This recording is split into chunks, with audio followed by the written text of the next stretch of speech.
여러분 좀 기대되지 않습니까? 그런데 여러분, 이게 좀 우리가 이해하기 힘든 부분이요, 원래 구약에서 또 일반적으로 우리는 하나님을 경외의 대상으로 삼기 때문에 하나님을 겨룬다, 이것은 상상도 못할 일이거든요. 하나님과 겨룬다. 출애굽기 33장 20절에 보면은 모세가 이제 33장 18절에 하나님의 영광을 보여달라고 그래요. 하나님의 영광을 보인다는 얘기는 하나님의 얼굴을 보여달라는 얘기거든요. 그러자 하나님께서 그래요. 야, 내 얼굴 보고 살아남는 자가 없다. 그렇게 얘기하면서 그래도 네가 나를 보기를 원하니 너를 바위 틈에 숨겼다가 내 손으로 너를 살짝 가리고 나의 앞모습이 아니고 뒷모습만 보여주겠다. 왜냐하면 네가 죽을 수 있으니까. 그 하나님의 영광이 얼마나 강력한지 우리가 짐작할 수 있는 부분이죠. 저는 그 한 10살 때, 그때는 뭐 예수에 대해서 전혀 모르고 교회도 한 번도 가본 적이 없었는데 특이한 경험을 했어요. 잠을 자는데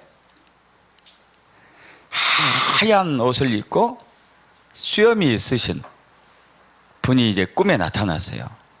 근데 그 빛이 얼마나 강한지 너무 무섭더라고요. 그래가지고 그 어린 제가 납작이 엎드려가지고 달달달달달 떨고 있었다니까요. 얼마나 무서운지. 그때는 산신령인가? 그랬었는데 이제 지금 예수 믿고 나서 보니까 그분이 예수님이셨던 거예요. 와, 그래서 이야, 자, 이렇게 이제 하나님을 본다는 것은 두려움의 대상이거든요. 그래서 시편 2편에서는 아예 대놓고 이렇게 얘기합니다. 어째야 이방 나라들이 분노하고 민족들이 헛된 일을 꾸미냐. 세상의 군왕들, 왕들이 나와가지고 또 지도자들이 서로 음모를 깨가지고 여호와와 그 기름 부음 받은 자를 대적하자, 하나님과 싸우자, 이런 얘기예요. 그러자 4절에 하늘에 계신 이가 웃으시며, 비웃는 거죠. 너희가 나를 대적한다고? 너희가 나와 싸운다고? 하루가 한 가지 범무서운 줄 모르는구나. 그러면서 분을 바라며 진노하사 그들 놀라게 하여 이르시기를 내가 나의 왕을 내 거룩한 산 시온에 세웠다 하고 이제 열방을 향해서 돌파하는 하나님이 이렇게 얘기하고 있죠. 자, 어떻게 하나님과 겨룰까요? 자, 여기서 겨루어 이겼다. 겨루다는 단어는 히브리어로 싸라예요. 싸라.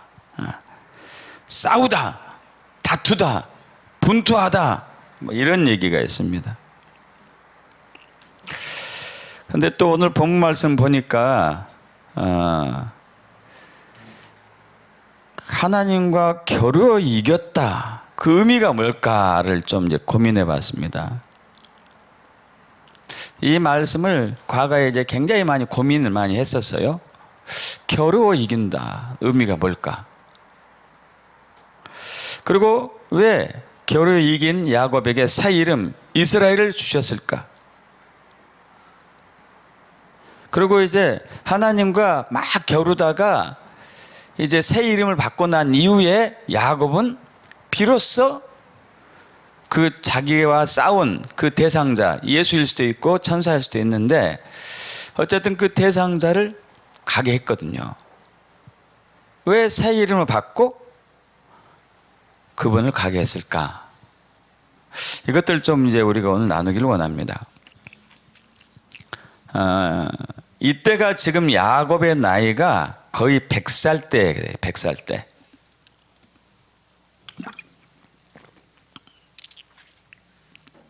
이 100살 때 가까이 될 때까지 야곱의 인생을 좀 잠깐 살펴보겠습니다. 아시다시피 아버지 이삭, 엄마 리브가 사이에서 쌍둥이로 태어나죠. 쌍둥이에서 동생으로 태어납니다. 근데 뱃속에 있을 때부터 형 에서와 야곱이 치고받고 싸웠어요. 대단해요. 어떻게 뱃속에서 싸우지? 신기하죠. 그래서 이로 인해 가지고 엄마 리브가 막 근심합니다. 얘들이 뱃속에서 싸우네. 그러자 이제 하나님이 말씀하시죠. 왜 싸웁니까? 물었어요. 왜 싸우죠?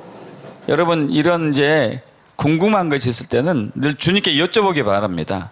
어떤 것이든지 간에. 그러자 이제 하나님 말씀하시죠. 너 뱃속에, 너 태중에 두 국가가 있다 그래요. 두 국가가 있다. 그래서 두 국가, 두 민족이 복중에서부터 나눠졌다. 그리고 이 족속이 저 족속보다 강하겠고 큰 자가 어린 자를 섬기리라. 이렇게 얘기하고 있습니다. 그래서 이 민족과 민족이 벌써 싸움이 뱃속에서부터 일어났다는 얘기고, 그리고 서로 형이 되려고 먼저 태어나려고 막 하다가 힘센 형이 먼저 나오죠. 그래서 출산할 때 형이 먼저 나오고 동생은 형의 발꿈치를 잡고 나왔는데, 여러분 이게 정말 불가능해요. 사실 어떻게 보면은. 왜냐하면은 태아가 태어날 때 뭐부터 나오죠? 머리부터 나와야 돼요. 만약에 발부터나 손부터 나오면은 목이 걸려요. 자궁 입구에. 그러면 이게 질식해서 죽거든요. 그런데 얼마나 지독한지 이 잡는 손을 안 놓는 거예요. 그죠? 안 놓고 끝까지 버텨서 이제 같이 이어서 나오는 거예요.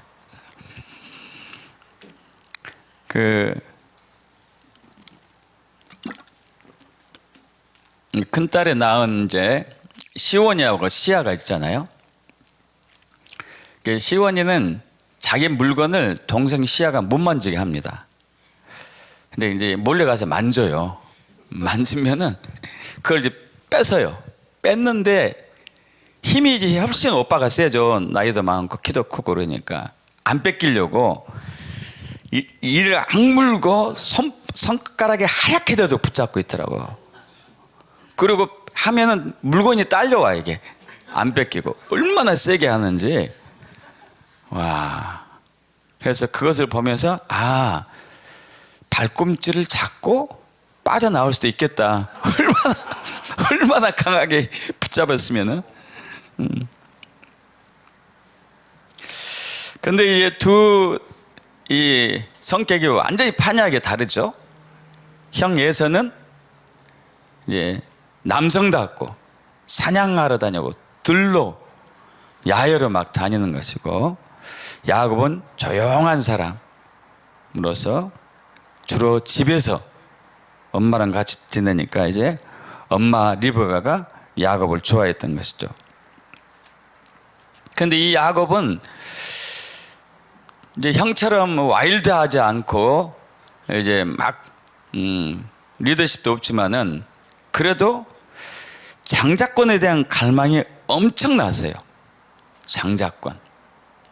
그래서 한 번은 이제 야곱이 집안에서 팥죽을 쓰고 있는데 형이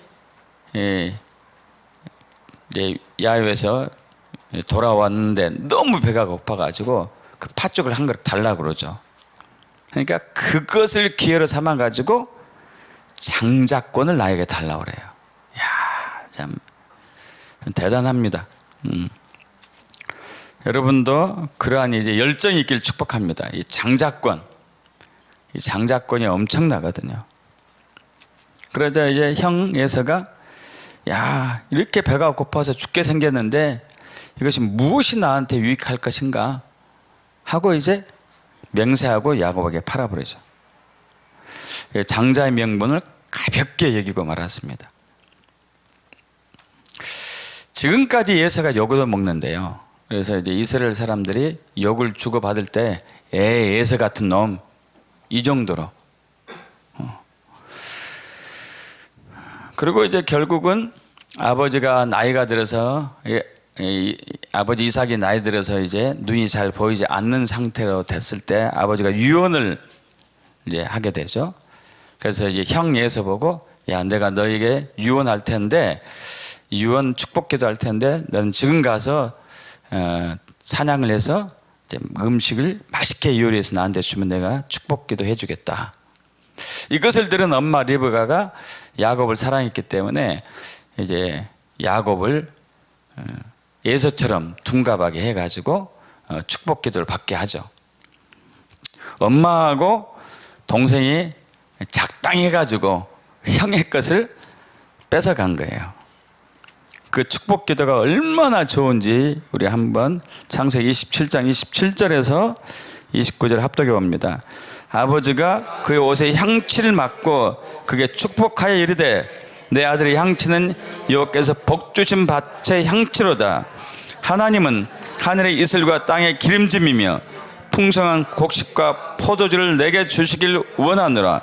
만민이 너를 섬기고 열국이 내게 굴복하리니 내가 형제들의 주가 되고 내 어머니 아들들이 내게 굴복하며 너를 저주하는 자는 저주를 받고 너를 축복하는 자는 복을 받기를 원하노라. 아멘. 너무 좋은 것을 한 번 더 하는 게 좋잖아요. 한 번 더 해볼까요? 여러분에게 이제 여러분이 지금 기도를 받고 있어요. 여러분에게 야곱이 기도를 하고 있습니다. 이삭이. 그렇게 이제 믿음으로 받고 하십시오. 아버지가 그의 옷에 향취를 맡고 나에게 축복하여 이르되, 그래 시작. 나에게 축복하여 이르되 내 아들의 향취는 여호와께서 복 주신 밭의 향취로다. 하나님은 하늘의 이슬과 땅의 기름짐이며 풍성한 곡식과 포도주를 나에게 주시기를 원하노라. 만민이 나를 섬기고 열국이 나에게 굴복하리니 내가 형제들의 주가 되고 내 어머니 아들들이 내게 굴복하며 나를 저주하는 자는 저주를 받고 나를 축복하는 자는 복을 받기를 원하노라. 아멘. 그리고 이제 복을 받고 나가는데 그 뒤에 이제 형 예서가 왔죠. 요리해가지고 이 사실을 알게 됐어요. 그랬더니 아버지가 깜짝 놀라죠. 아니 먼저 받아갔는데? 그러니까 형이 눈치챈 거예요. 전에도 그런 적이 있었는데 나에게 장자권을 뺏어갔는데 이제는 복도 뺏어갔구나. 그러면서 울며 불며 아버지께 매달립니다. 아버지, 그래도 기도해 주세요. 축복 기도해 주세요. 남은 복이 있을 거 아닙니까? 복 좀 주세요. 그래서 아버지가 기도해요. 자, 창세기 27장 39, 40절 합독합니다. 그 아버지 이삭이 그에게 대답하여 이르되 내 주소는 땅의 기름짐에서 멀고 내리는 하늘 이리에서 멀 것이며 너는 칼을 믿고 생활하겠고 내 아우를 섬길 것이며 내가 매일매일 벗을 때에는 그 멍에를 내 목에서 떨쳐버리라 하였더라. 이건 뭐 축복기도가 아니죠. 저주잖아요. 저주. 그만큼 장자가 받는 복은 엄청난 거예요. 그래서 형 예서가 극노하고 분노해 가지고 내가 저놈 죽여버리겠다 그러죠. 여러분, 야곱은 어떤 사람이었을까요? 지금까지 해서 어떤 유형의 사람인가요? 야망은 있는데 그것을 펼칠 만한 힘은 부족한, 외적으로는 굉장히 조용한데 내면에서는 굉장히 열정이 있는, 열망이 있는 사람이 아닐까, 제 나름대로 이렇게 이제 해보는 거죠.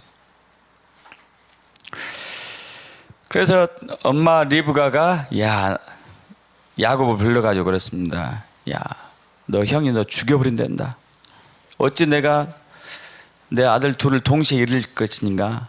죽이면 또 형도 이제 심각해지잖아요. 아버지가 버리겠죠. 그래서 이제 그 동생 야곱을 외갓집으로 외가로 보내죠. 밧단 아람 삼촌, 그러니까 이제 자기 오빠, 친정 오빠가 있는 이제 집으로 보내죠. 그 가는 도중에 밤이 으슥해가지고 깊어가지고 한 곳에서 잠을 자는데 그가 꿈을 꿉니다. 놀라운 꿈을 꿔요. 왜 꿈을 꿨을까요? 그는 장자권을 받았고 축복을 받았기 때문에 그런 꿈을 꾸는 것이죠. 창세기 28장 12절에서 계속 읽어봅니다. 꿈에 본즉 사닥다리가 땅 위에 서 있는데 그 꼭대기가 하늘에 닿았고, 또 본즉 하나님의 사자들이 그 위에서 오르락 내리락 하고, 또 본즉 여호와께서 그 위에 서서 이르시되 나는 여호와니 너의 조부 아브라함의 하나님이요 이삭의 하나님이라. 내가 누워있는 땅을 내가 너와 내 자손에게 주리니 내 자손이 땅에 티끌같이 되어 내가 서쪽과 동쪽과 북쪽과 남쪽으로 퍼져갈지며 땅의 모든 족속이 너와 내 자손으로 말미암아 복을 받으리라. 내가 너와 함께 있어 내가 어디로 가든지 너를 지키며 너를 이끌어 이 땅으로 돌아오게 할지라. 내가 내게 허락한 것을 다 이루기까지 너를 떠나지 아니하리라. 할렐루야. 여러분, 이 복을 받기를 축복합니다. 야곱의 이 받은 복은 저와 여러분에게 주어진 복이에요. 할렐루야. 여러분, 이때 나이가, 야곱의 나이가 청년 결혼하기 전인데 몇 살이었을 것 같아요? 77세. 그래서 거기서 20년 지내고 돌아올 때는 97세.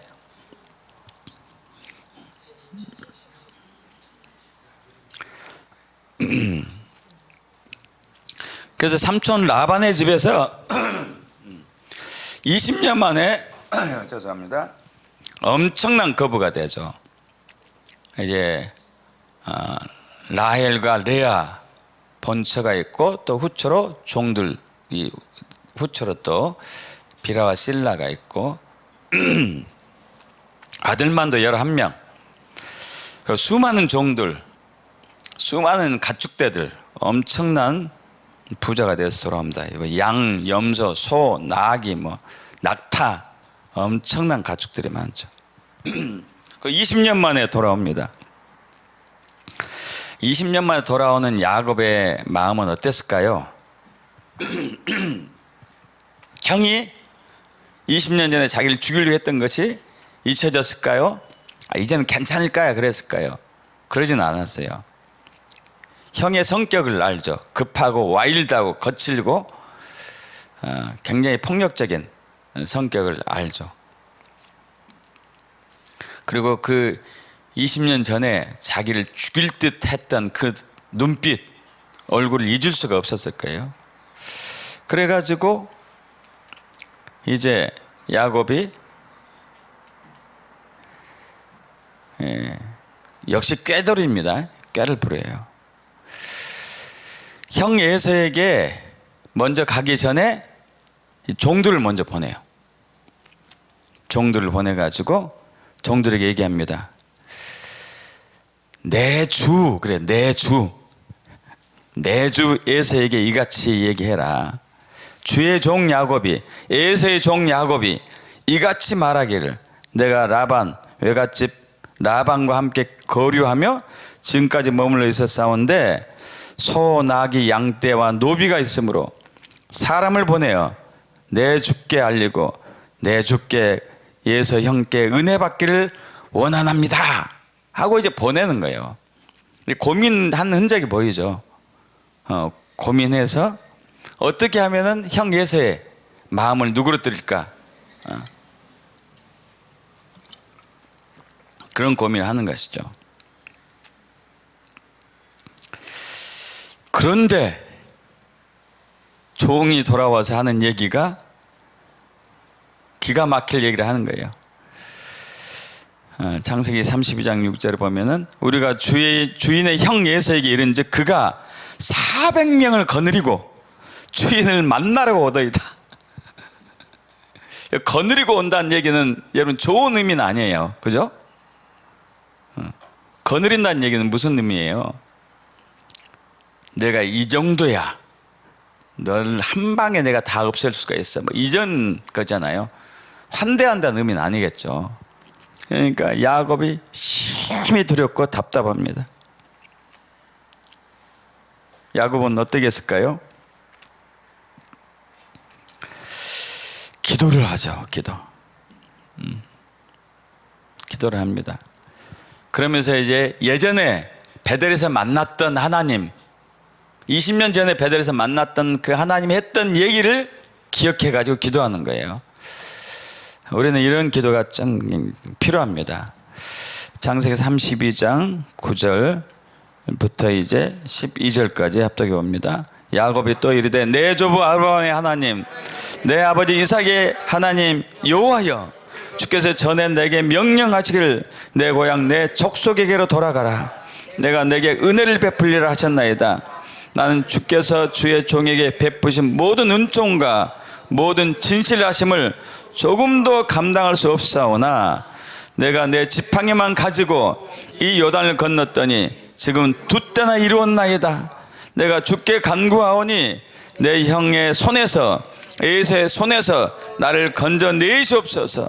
내가 그를 두려워함은 그가 와서 나와 내 처자들 칠까 겁이 나기 때문이니이다. 주께서 말씀하시길 내가 반드시 내게 은혜를 베풀어 내 씨로 바다에 셀 수 없는 모래와 같이 많게 하리라 하셨나이다.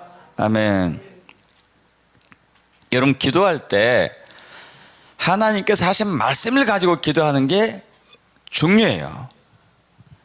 여기서도 야곱이 20년 전에 베델에서 하나님께서 하신 말씀을 가지고 기도하는 법이 나요. 그래서 말씀 기도가 중요한 거예요. 말씀 선포 기도가. 할렐루야. 그래서 우리 교회에서 하고 있는 말씀 선포 기도가 굉장히 중요해요. 자, 그렇게 했는데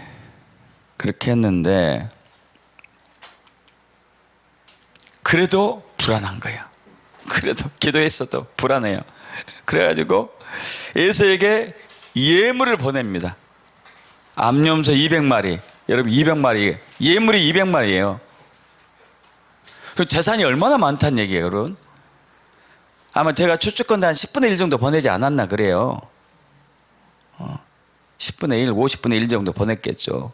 얼마나 많아서 재산이. 암염소 200마리, 순염소 20마리. 암염소는 이제 애를 낳기 때문에 많이 보낸 거죠. 부자들하고 형 부자 되세요 이런 얘기예요. 암양 200마리, 순양 20마리, 낙타 30마리. 그러니까 젖이 나오는 낙타 30마리 새끼들까지 보냈어요. 60마리 보냈다는 얘기겠죠. 60마리 이상.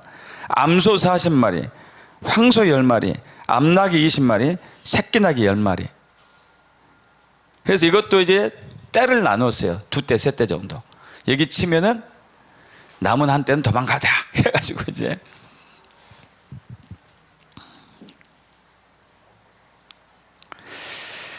자, 그러고 나서도 불안한 거예요. 그러고 나서도 불안해요. 그래서 어떻게 하죠? 예물을 보내고 그 무리 가운데 밤을 지새다가 밤에 일어나 가지고 두 아내, 두 여종, 11아들을 강 건너서 먼저 보내고 자기는 남아 있어요. 예물도 죽이고 가족들 죽이고 자기 혼자 남으면 도망가려고 했던 건 모르겠어요, 이제.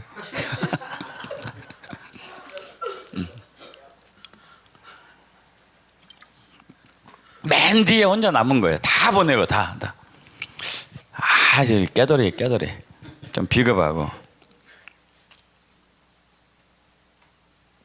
그리고 그때부터 이제 기도하기 시작합니다. 자, 여러분, 지금 야곱은 거대한 태풍 앞에 서 있어요. 감당할 수 없는. 저와 여러분의 인생 앞에도 거대한 태풍들이 몰려오죠. 그죠? 근데 지금 야곱이 별 수단을 다 썼습니다. 예물을 때로 해서 보내기도 하고, 기도도 해보기도 하고, 또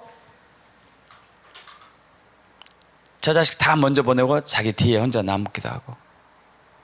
그래도 마음에 불안감은 가시잖아요. 그래도 힘들어요. 여러분 그런 적 없습니까? 기도를 했는데도 요지부동이에요. 어려운 환경에 풀어질 기미가 안 보는 거예요. 내가 할 수 있는, 여러분이 할 수 있는 모든 방법을 통해서도 여전히 힘든 상황들 있을 때가 있죠. 그때 어떻게 할 것인가? 우리는 야곱을 통해서 그 답을 찾아보겠습니다. 그래서 야곱이 혼자 남았습니다. 근데 어떤 사람이 왔어요. 그 야곱과 씨름을 합니다. 씨름을 해요. 근데 이제 씨름을 하는데 야곱을 이길 수가 없어요. 그래서 아니 날이 새려고 하는데 자기는 가야 되는데 날이 새기 전에 야곱이 자기를 안 놔주니까 야곱의 환도뼈는 어디, 이제 이 허벅지 관절이 어디냐면은 여러분 환도뼈, 골반뼈. 여러분이 그 엉덩이에 이제 허리하고 몸 상체하고 하체를 연결해 주는 골반뼈가 있거든요. 여기를 쳤어요. 이게 이제 빠져나갔어요. 여기 빠지면 굉장히 아프거든요. 예전에 이제 그 사모님께서 자주 이게 빠져나가는 적이 있었었는데, 빠져나가면은 막 통증이 얼마나 심한지, 그러면 이제 제가 맞춰요. 이걸 이제 맞춰서 끼워 넣는데도 되게 아파. 되게. 그렇게 아픈데 여기가 탈골이 됐는데 그 사람을 붙잡고 안 놓는 거예요.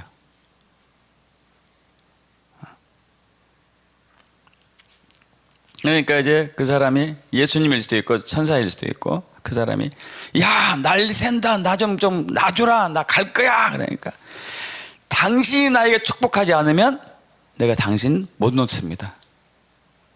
끝까지 붙들고 있는 거죠. 그러자 그 사람이 이름을 물어요. 이름을. 참 신기해요. 네가 원하는 것이 뭐냐 하는 것을 묻지 않고 이름을 묻는단 말이에요. 이름을.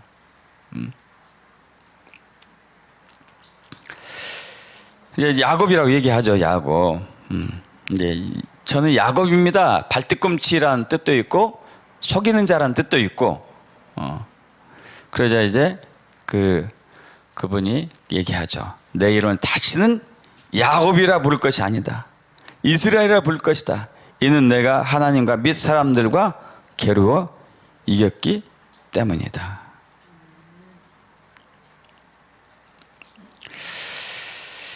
자, 그러자 야곱이 이제 당신의 이름 좀 알려주세요 하니까, 어찌 내 이름을 묻느냐 하면서 이제 축복하니까 야곱이 그곳 이름을 분이엘이라 붙여요. 이것은 하나님과 대면하여 보았지만은 자기의 생명이 보존됐기 때문에.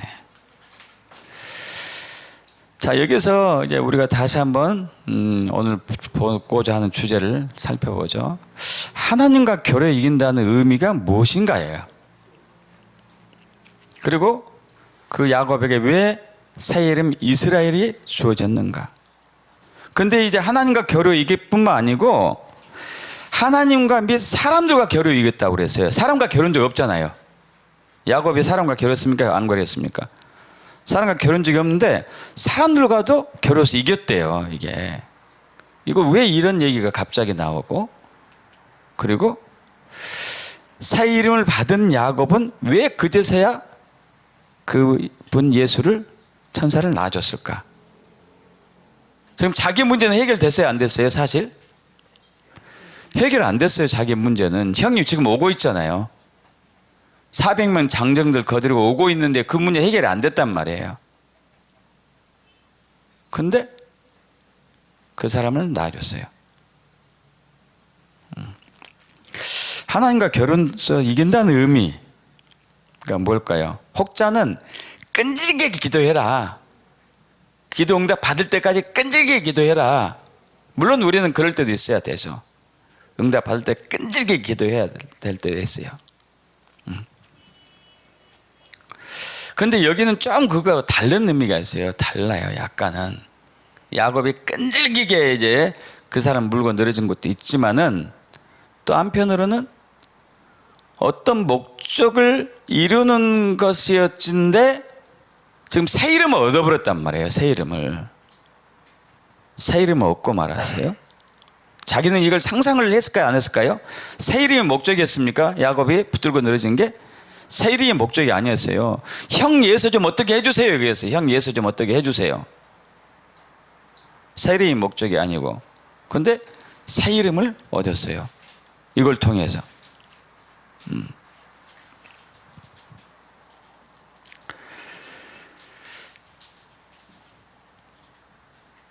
자, 그런데 이것을 끈질기게 붙들고 있는 것을 하나님과 겨루었다고 표현을 하고 있습니다. 하나님과 겨루었다. 그래서 이제 우리가 악착같이 끈질기 기도하는 사람들에게 다 하나님과 겨루 이기셨네요 이렇게 할 수는 없잖아요. 그죠? 그러지 않습니까, 여러분? 여러분, 사실 사람이 하나님과 겨루어서 이길 수는 없잖아요. 이길 수 없어요. 도대체 이제 하나님과 겨루 이긴다는 의미는 무엇일까? 무엇일까? 이것을 제가 이제 그 선조를 통해서 깨달았어요. 선조를 통해서. 아들에게도 그러한 일들이 있었는데, 어쨌든 이제 아버지 아들 관계 속에서 아들 찬양이가 한 4살 되었을 때 이제 얘가 극성맞기 시작하자는 남자들이니까 극성맞기 시작하죠. 그러면서 이제 와일드해지면서 막 아빠하고 겨루기 시작한 거예요. 4살 된 아이가 아빠를 이길 수 있을까요? 없을까요? 이길 수 없죠. 절대 이길 수 없죠. 힘을 제대로 쓴다면. 그런데 이제 4살 된 아들은 아빠를 이기려고 안간 힘을 쓰는 거예요. 그럼 아빠는 그 아들에게 계속 이길까요? 져줄까요? 져줘요. 져줘요.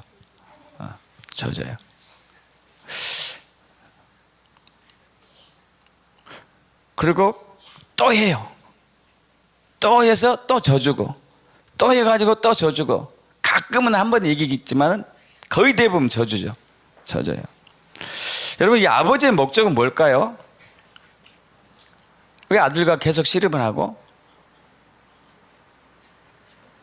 져주고 할까요? 왜?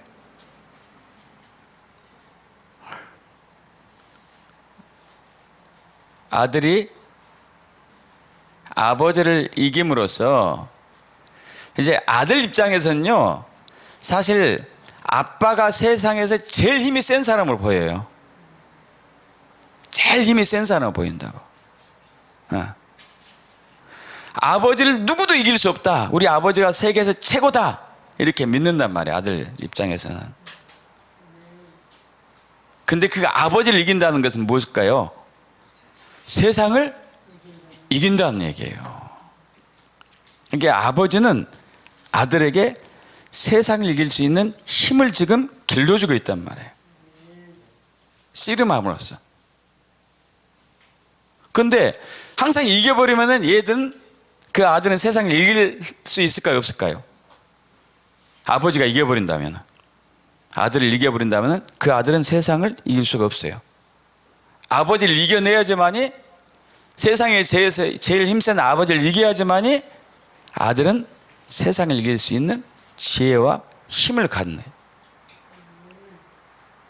자, 그러면 또 이제 아버지와 아들이 씨름하는 때 아버지가 일부러 져주잖아요. 져줄 때 그 아들이 살짝 할 때 져줄까요? 아니면 있는 힘을 다해서 땀을 뻘뻘 흘리면서 넘어뜨려 할 때 져줄까요?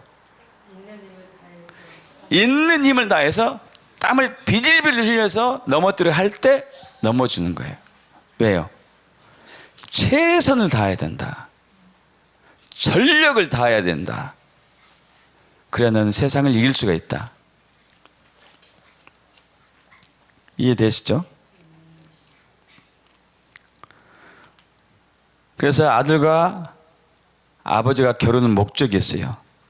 아들이 아버지를 이긴 것처럼 아들이 건강에 장성해서 세상을 이기길 원해요. 우리 주님도 마찬가지예요. 우리가 주님을 이기길 원해요. 우리는 주님을 절대 못 이기죠. 그럼에도 불구하고 우리가 하나님과 싸워서 하나님을 이기길 원해요. 할렐루야.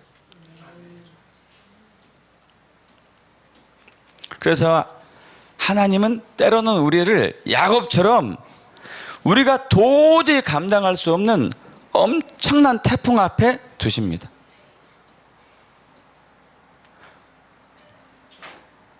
엄청난 태풍 앞에 둬요. 그래서 야곱은 밤새 기도하면서 어떤 사람, 하나님 혹은 천사를 만나자 죽자 살자 매달렸어요. 죽자 살자. 어느 정도 매달리는지 여러분 아까 이제 기억나시잖아요. 이 환도뼈가 탈골이 되는 그 극심한 통증을 생각지도 않고 끝까지 매달리는, 얼마나 최선을 다하는지 여러분 이해되시죠?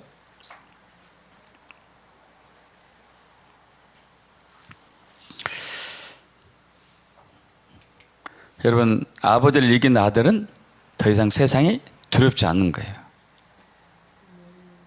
하나님은 우리가 그렇게 되길 원합니다. 허벅지 관절이 쳤는데 야곱의 허벅지 관절이 어긋났음에도 불구하고 끝까지 붙들고 있는 야곱을 여러분 상상하십시오.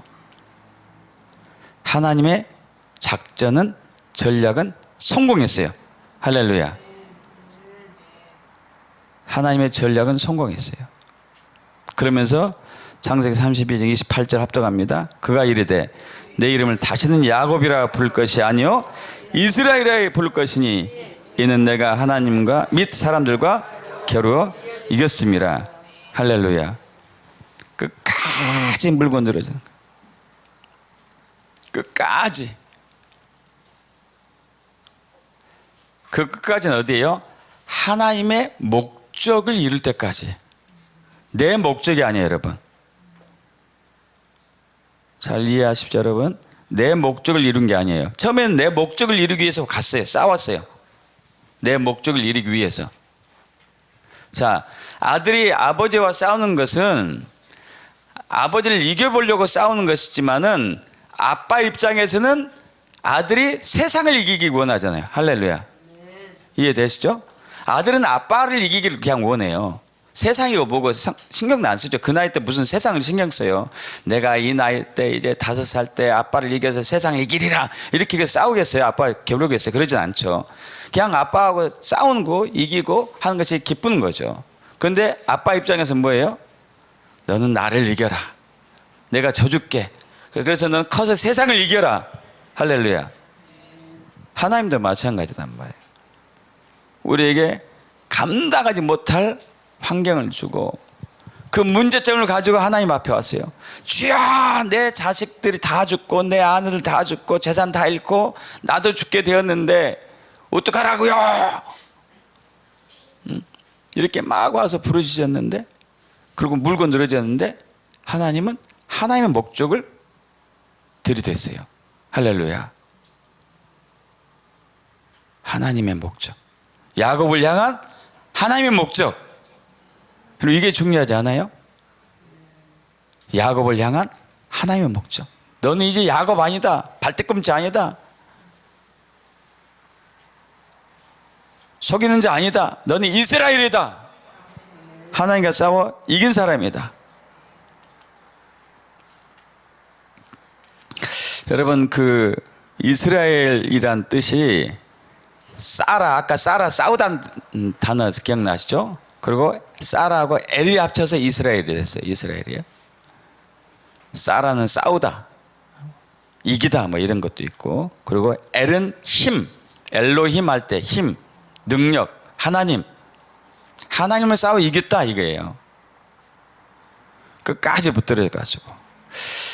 또 이러한 비슷한 예가 누가복음 18장에서 1절부터 9절까지 8절까지 이제 예수님께서 말씀하시죠. 한 과부가 1절 제가 읽을게요. 예수께서 그들에게 항상 기도하고 낙심하지 말아야 할 것을 비유로 말씀하여 이르시되, 어떤 환난과 역경과 고난이 온다 하더라도 기도하고 낙심하지 말고 끝까지 붙들어라. 끝까지. 그러면서 이제 한 도시에 하나님을 두려워하지도 않고 사람을 무시하는 재판장이 있는데, 그 과부가 억울한 일을 당한 거죠. 근데 과부가 가서 좀 풀어주세요 하는데 씨알도 안 맥히는 거죠. 왜? 그 사람은 사람을 무지하기 때문에.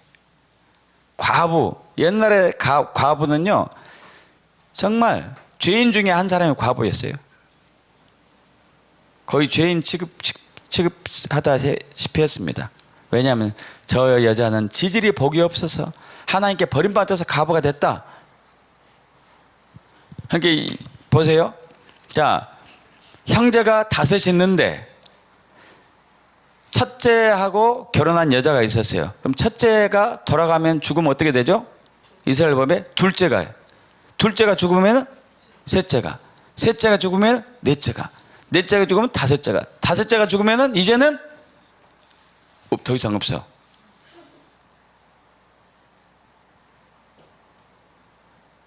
그러면 이제 객관적인 입장에서 그 여자는 어때요? 지지리도 복이 없다 이거지.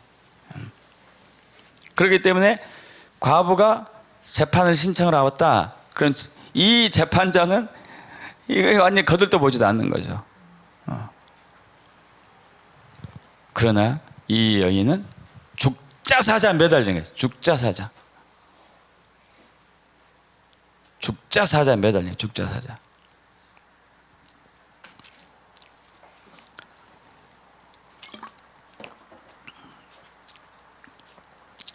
예전에 제가 이제 사업할 때 그분이 건축하는 아주머니예요. 예전에 건축하는 아주머니를 만나기가 쉽지 않았는데 그분은 건축했어요. 집을 하나 건축했는데 이게 설계도하고 약간 다르게 건축한 게 있었나 봐요. 그러니까 시청에서 허가를 안 내준 거예요. 이미 다 지었는데. 그러니까 이 여자가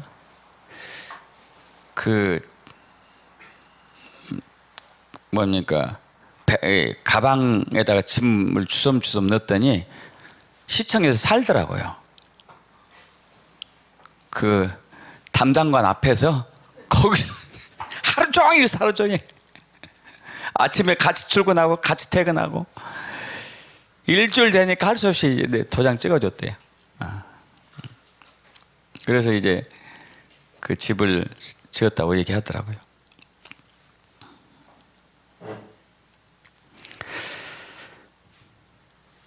결국 이제 이 재판장은 하나님도 두려워하지 않고 사람도 무시했지만은 귀찮으니까 번거롭게 하니까 들어줬다 이거죠. 그래서 하나님 말씀하시죠. 하물며 하나님께서 밤낮 부르짖는 택하신 자들의 원한을 풀어주지 아니하시겠느냐? 그들에게 오래 참으시겠느냐? 내가 너희 이르노니 속히 그 원한을 풀어주리라.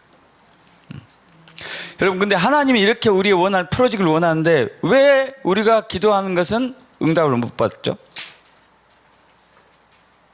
여기서 답이 있죠.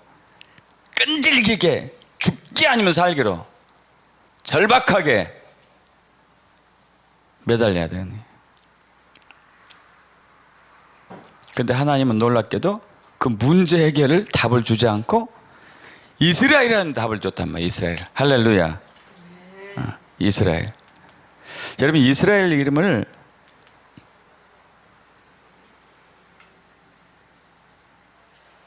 이스라엘 이름이 이거예요. 그가 하나님으로서 다스릴 것이다.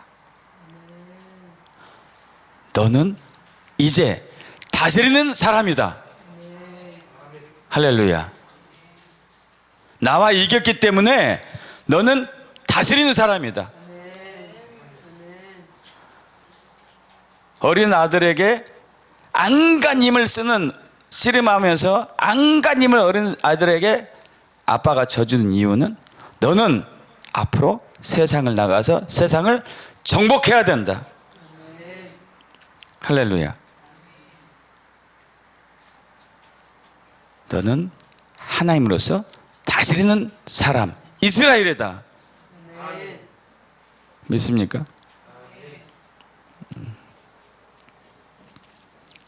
그래서 이 말을 딱 들은 야곱이 자기가 원하는 것보다 더 큰 것을 얻어버린 거예요. 할렐루야. 자기는 예수만 채워주면 됐어요. 하나님이. 그러면은 예수 말고 또 다른 위험 요소가 오면은 또 그렇게 될 거 아니에요. 그럼 또 가서 부르짖고 또 치워주고 또 가서 부르짖고 또 치워주고, 이것보다도 너는 하나님과 겨루어서 이겼고 하나님으로서 다스리는 사람이고 사람들과 겨루어서 이기는 사람이다. 이걸 받는 게 훨씬 낫잖아요. 할렐루야. 이걸 받았으니까 이제 자기 목적을 초과달성한 거예요. 초과달성. 그래서 안녕히 가세요 한 거지. 안녕히 가세요. 여러분, 그래서 하나님께서는요, 저와 여러분이 그 무엇을 해도 도저히 감당할 수 없는 것들을 기도를 해도 금식을 해도 이렇게 해도 저렇게 해도 그것을 두어요.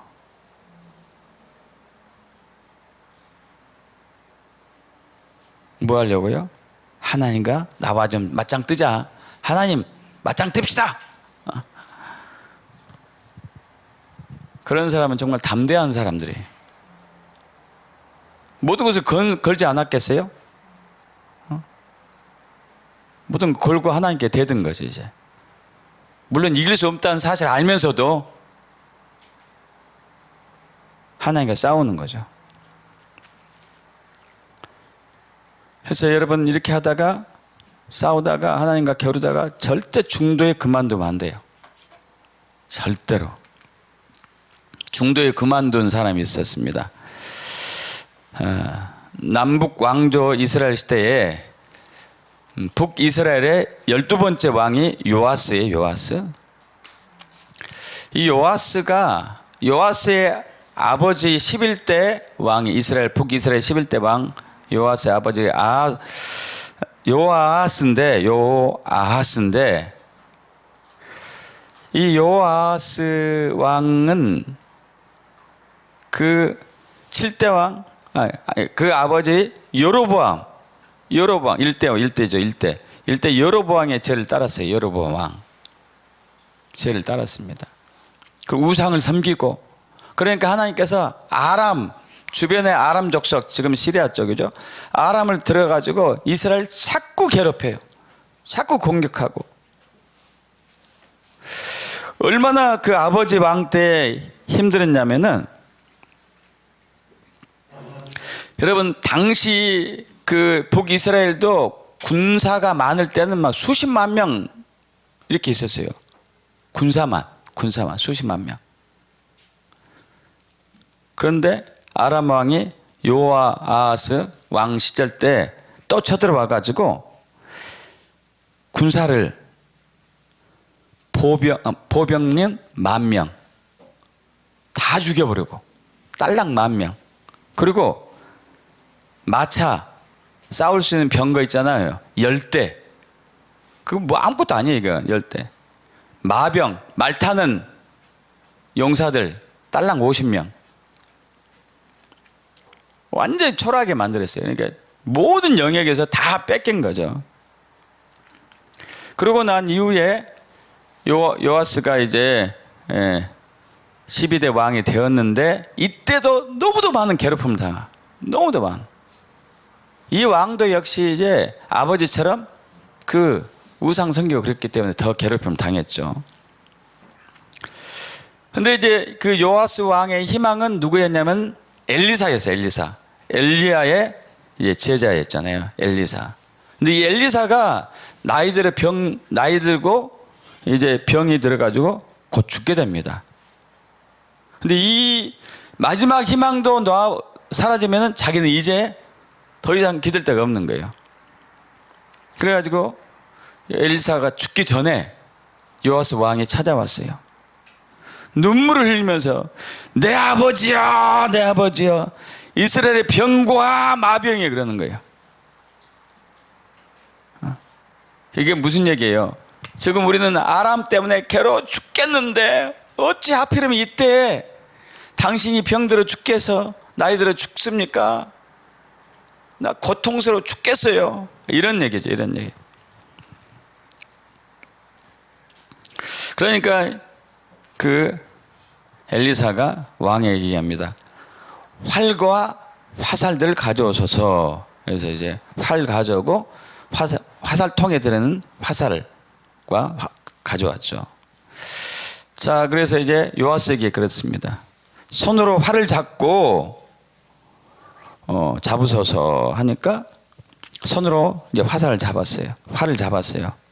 그러자 엘리사가 자기 손을 그 화살 잡은 왕의 손 위에 얹고 이르되 동쪽 창을 여소서 하니까 이제 열었어요. 엘리사가 얘기합니다. 동쪽 창을 향해서 쏘세요. 쏘았어요. 자, 그러면서 이렇게 얘기하죠. 이 화살은 여호와를 위한 구원의 화살, 곧 아람에 대한 구원의 화살이니 왕이 아람 사람을 멸절하도록 아벨에서 치리이다. 할렐루야. 이게 엄청난 은혜가 쏟아진 거예요. 그러고 난 이후에 화살들을 집으세요. 그 화살들을 집었어요. 화살들을 집으니까 또 엘리사가 그 땅을 치세요 하고 치니까 그 요아스가 3번 쳤습니다. 끝났어요. 그러니까 엘리사가 분노해가지고 왜 3번 쳤습니까? 5번, 6번 쳐야 되지 않았겠습니까? 5번, 6번 쳤으면은 이것은 이스라엘의 구원의 화살이고 아람을 물리칠 수 있는 그러한 돌파의 화살인데 5번 쳤으면 아람이 완전히 멸절됐을 것입니다. 3번만 치고 말았습니까? 결국 요아스는 자기 살아있는 동안에 3번뿐이 승리 못했어요. 나머지는 또 지는 거죠.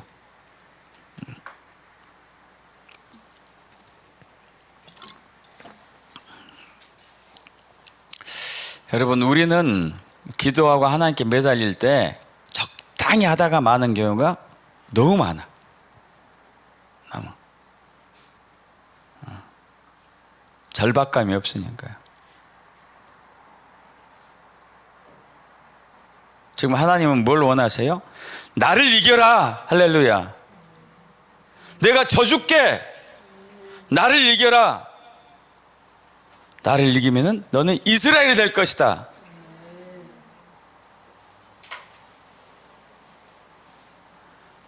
다스리는 왕이 될 것이다. 사람과 겨루어 이길 것이다. 나를 이겼기 때문에. 할렐루야. 세상을 이길 것이다. 그렇다면은 여러분, 어떻게 해야지 하나님과 씨름하여서 이길 수 있는 것이 될까요? 물론 막 기도를 간절히 매달린 것도 있지만은 또 하나가 있어요. 그건 바로 이제 말씀이에요. 말씀. 시편 1편 1절에서 3절 합독합니다. 복 있는 사람은 악인들의 꾀를 따르지 아니하며 죄인들의 길에 서지 아니하며 오만한 자들의 자리에 앉지 아니하고 오직 여호와 율법을 즐거워하여 그 율법을 죄하러 묵상한도다.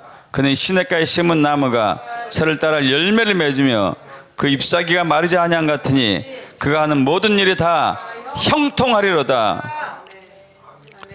하나님 말씀을 주야로 한다는 얘기는 아침만과 저녁만 할까요? 아니면 하루 종일 할까요? 하루 종일 붙들고요. 하루 종일. 하루 종일. 그래서 여러분에게 말씀 선포 기도를 통해서 항상 강조하는 게, 여러분 이 말씀을 상상하십시오. 계속 상상하시고 읊조리고 선포하시고 암송하시고 하루 종일. 예, 그것은 예수님이시니까. 믿습니까? 말씀은 예수님이시죠. 아시죠? 요한복음 1장 1절 태초에 말씀이 계시냐, 이 말씀 곧 하나님이시니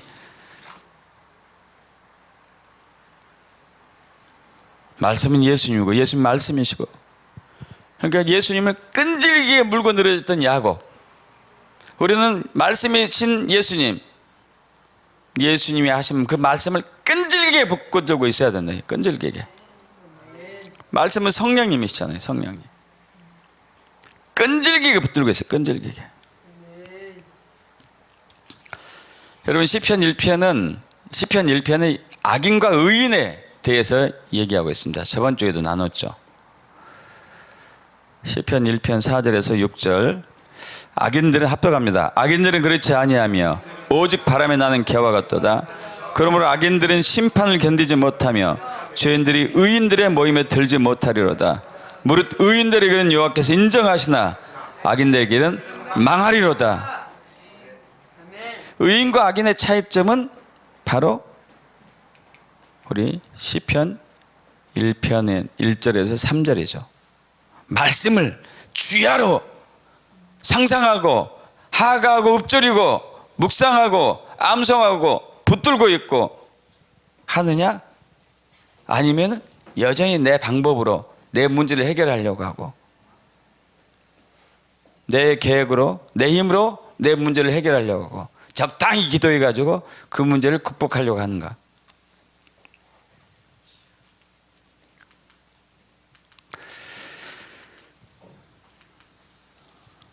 그래서 마태복음 13장과 누가복음 8장이 동일한 말씀이 있는데 네 가지 밭의 킹덤의 비유, 천국의 비유에 대해서 나오죠.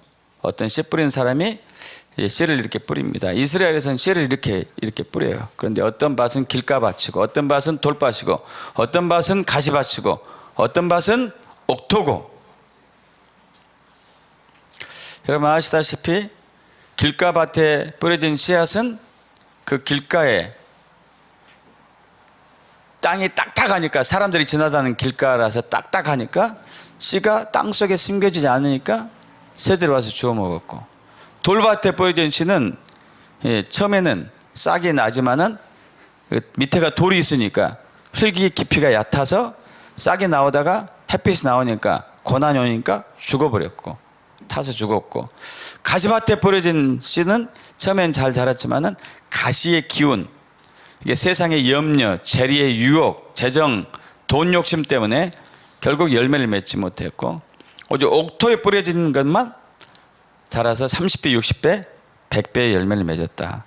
근데 여기서 이제 잘 아시다시피 씨는 뭐죠? 하나님의 말씀, 밭은 우리 마음. 하나님 말씀 우리 마음판에 들어와야 되는데 우리 마음이 완고하면은 튕기져 나가는 것이고, 우리 마음이 돌밭이면은 처음에는 좀 은혜 받다가 나중에 소멸되는 것이고, 가시밭이면은 처음에 은혜 받았지만 욕심 때문에 염려 때문에 또 열매 맺지 못하고, 옥토만 30배, 60배, 100배가 열매를 맺는데 그 옥토는 과연 어떻게 만들어지냐 이거예요. 옥토는 과연 어떻게 만들어지는가. 15절, 좋은 땅, 누가복음 8장 15절 합독합니다. 좋은 땅에 있다는 것은 착하고 좋은 마음으로 말씀을 듣고 지켜 인내로 결실하는 자다. 좋은 땅에 있다는 것은 착하고 좋은 마음으로 말씀을 듣고 지켜 인내로 결실하는 자다. 지금 여기에 계신 여러분들은 1번은 해당돼요.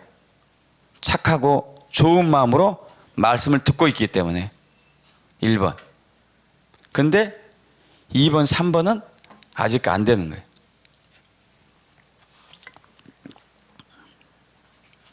(2번) (3번은) 자, 말씀을 듣고 지킨다. 이 지킨다는 단어가 카테코라는 단어인데, 카타란 전치사하고 에코란 동사가 합쳐졌단 말이에요. 카타는 뭐뭐 아래로, 에코는 붙잡다, 소유하다. 말씀을 붙잡고 있는 거예요. 지키고 있는 거예요. 소유하고 있는 거예요. 말씀을. 언제까지요?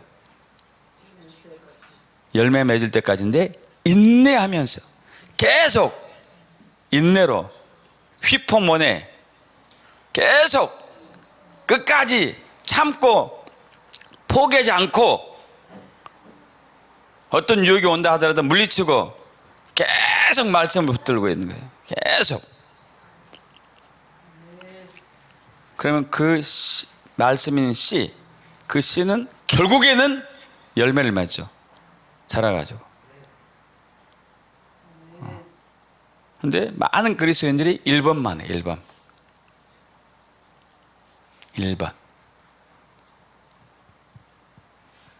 2번, 3번은 안 가요. 그래서 길가밭, 돌밭, 가지밭에서 머무르다가 말죠. 우리는 옥토로 가야 돼. 옥토로. 저와 여러분의 마음이 처음부터 옥토가 되진 않아요. 말씀이 들어가면은 길가밭이 딱딱한 밭들이 이제 깨지기 시작하고, 말씀이 들어가면은 돌들이 제거되기 시작하고, 말씀이 들어가면은 가시가 없어지는 거예요. 할렐루야. 그까지 붙들고 있으면, 그리고 어느 틈엔가 이게 옥토가 된단 말이야. 옥토가. 말씀이 예수님이고 말씀이 성령님이니까. 할렐루야. 말씀을 끝까지 붙들고 있어요. 야곱이 예수님을 붙들었던 것처럼 천사를 끝까지 놓지 않고 붙잡고 있었던 것처럼. 그래서 말씀은 살아있어요. 할렐루야. 능력이 있어요. 좌우의 날선 어떤 것보다 예리해가지고 혼과 영과 및 관절과 곳을 찔러 쪼개기까지 하고, 또 마음의 생각과 뜻을 판단하고.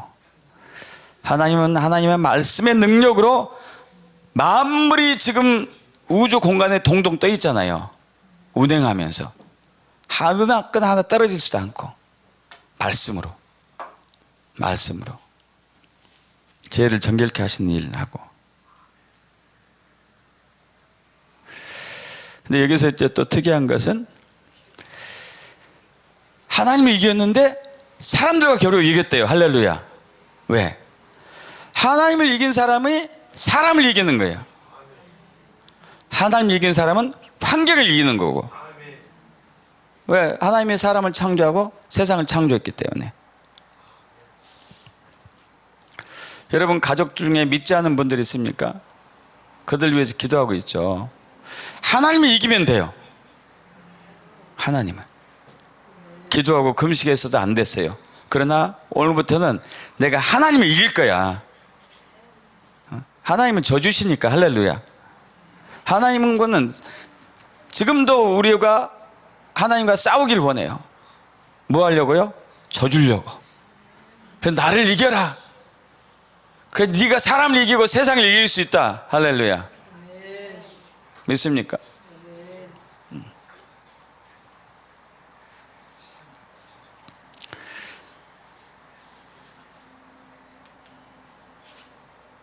여러분, 근데 또 제가 이거 설교를 준비하는데 놀라운 것을 발견했습니다.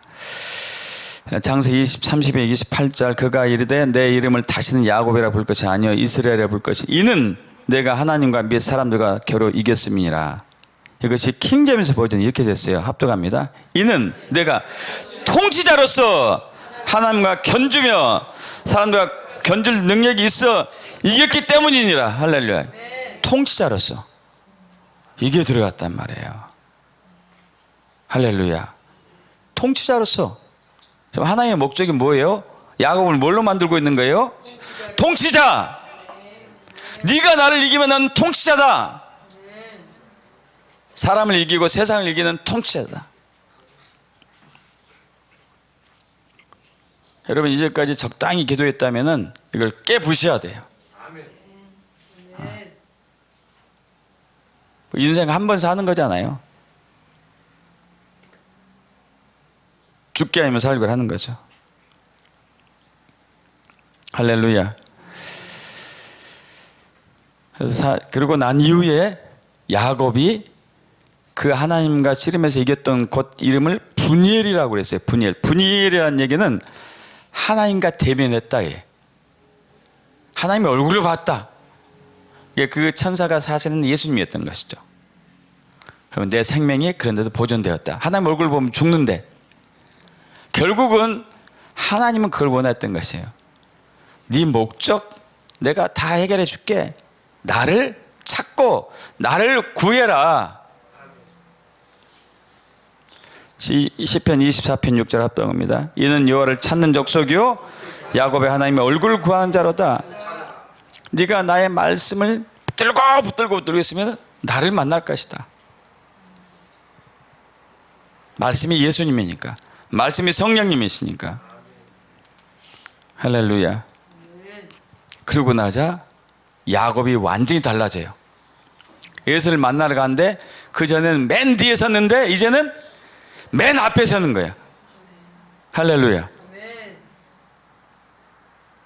창세기 33장 1절 야곱이 눈을 들어 보니 에서가 400명, 장정만 400명. 여러분, 이건 환호에 환송하고 영접하는 적이 아니잖아요.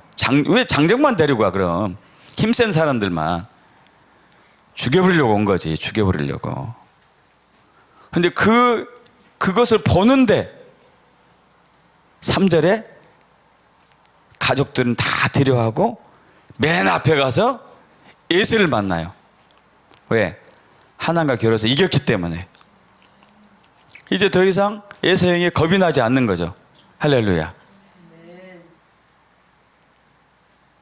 주님은 우리에게 그런 어려운 환경을 통해서 예수님을 이기기를 원하셔요. 네. 예수님처럼 우리를 통째로 세우기 때문에. 그런 말씀을 주야로 죽게 하면서 살고 붙들고 계세요. 그 말씀 어렵지도 않잖아요. 일주일에 한 절씩 붙들고 있는 거 어려워요? 상상하는 거 여러분 어렵습니까? 밥하는 것보다 더 쉽잖아요. 밥은 하루 세끼 열심히 하면서 그거 상상 못한다는 것은 변명도 안 돼. 지금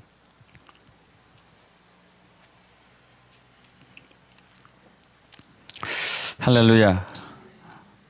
오래된 이스라엘입니다. 하나님과 싸워서 이겼어요. 사람과 겨루어서 이겼어요. 세상을 이겼어요. 그리고 이스라엘은 그가 하나님으로서 다스릴 것이다.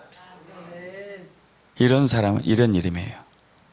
그리고 지금도 하나님은 우리가 싸워서 이기길 원해요. 저도 어제 싸워서 이겼다면은 오늘 또 싸워서 이기길 원해요. 왜 그럴까요? 더 큰 능력을 주시려고, 더 큰 통치력을 주시려고 내일 또 싸우길 원해요. 싸워서 또 이기길 원해요. 더 지경을 확장시켜주기 위해서. 그런 통치의 삶이 되기를 축복합니다.